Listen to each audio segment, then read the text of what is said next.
जय श्री कृष्णा, जय सिया राम। श्री रामचंद्र जी और श्री कृष्ण जी ही परम ब्रह्म हैं। आजकल कोई भी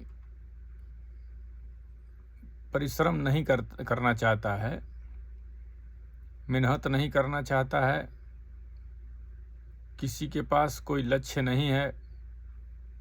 सब ऐसे ही भटक रहे हैं और धन की इच्छा सबको है और कोई मेहनत नहीं करना चाहता है। पहले तो इसी को तप कहते थे। आजकल कोई भी तप नहीं करना चाहता है किसी विषय में। बिना तप का, बिना तपाए तो लोहा भी आकार नहीं लेता है। लोहा को भी तपाना पड़ता है तभी आकार लेता है। और आजकल के लोग तपना नहीं चाहते हैं, तपस्या नहीं करना चाहते हैं। कोई भी लक्ष्य आदमी जब बनाएगा तो उसमें मेहनत करना पड़ेगा, तपस्या करना पड़ेगा। यह सृष्टि के मूल में भी है। जब श्री नारायण जी के नाभि से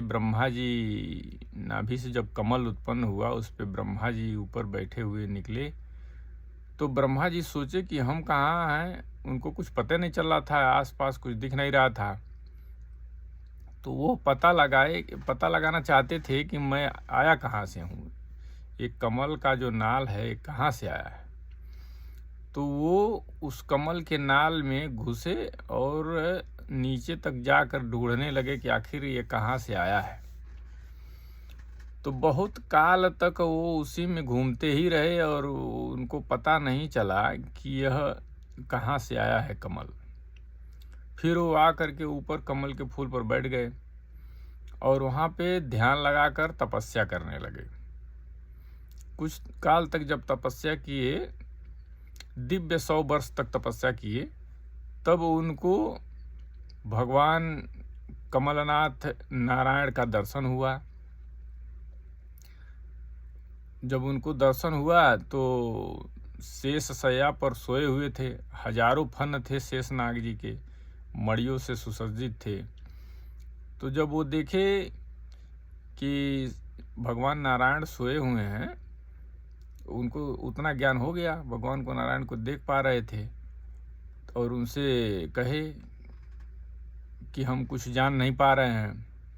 उनको कुछ दिख ही नहीं रहा था। जल दिख रहा था, आकाश दिख रहा था, भगवान दिख रहे थे, शेषनाग जी दिख रहे थे, और अपने आप को देख रहे थे, हवा को देख रहे थे बस। तो भगवान नारायण उनको कहे कि आप एक बार और तपस्या करो, उसके बाद आपको सब कुछ ज्ञान हो जाएगा कि सृष्टि की रचना कैसे करनी है, क्या करना है।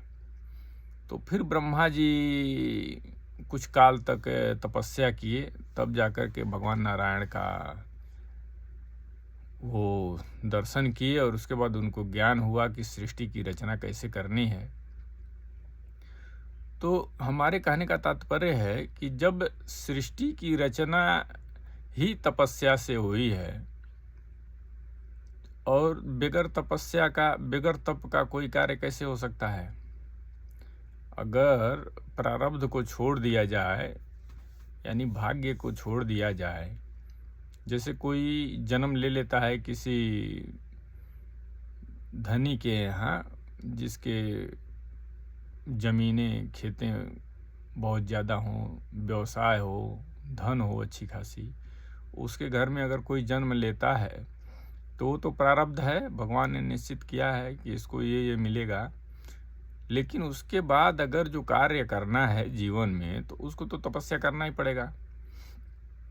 गरीब हो या अमीर हो, जो लक्ष्य बना करके सोचेगा जो काम करने के लिए, उसको तो करना ही पड़ेगा, उसको तपस्या करना ही पड़ेगा, मेहनत करना पड़ेगा, तभी वहाँ पहुँचेगा।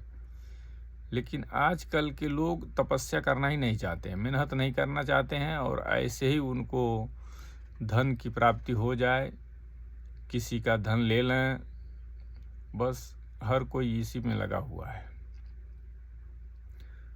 तो आज मुख्य चीज़ वही तप का करना है। अगर किसी को भी कुछ पाना है तो उस विषय में तप करना पड़ेगा, मेहनत करनी पड़ेगी। वो कैसे प्राप्त होगा उसके लिए कार्य करना पड़ेगा। हर किसी के लिए ये सिस्टम है, हर किसी के लिए। क्योंकि जब सृष्टि की रचना में ही ब्रह्मा जी को तप करना पड़ा, तब जाके उनको ये ज्ञान हुआ कि सृष्टि की रचना कैसे करनी है। तो आजकल हम लोगों के लिए तो ये एकदम तरीका ही वही है, दूसरा तरीका कहाँ से आएगा। अगर प्रारब्ध को छोड़ दिया जाए तो हर कार्य के लिए तपस्या करना ही है। अगर कहीं एक स्थान से दूसरे स्थान जाना है तो उसके लिए तो उसका बंदोबस्त करना ही पड़ेगा। या तो पैदल जाएं, या साइकिल से जाएं, किसी मोटर से जाएं। और वो साइकिल मोटर भी ऐसे तो बना नहीं है बिना तपस्या का। उसके लिए कितने सालों तक लोग पढ़ाई किए हैं, इंजीनियर बने हैं, तब जाकर मोटर वोटर बना है।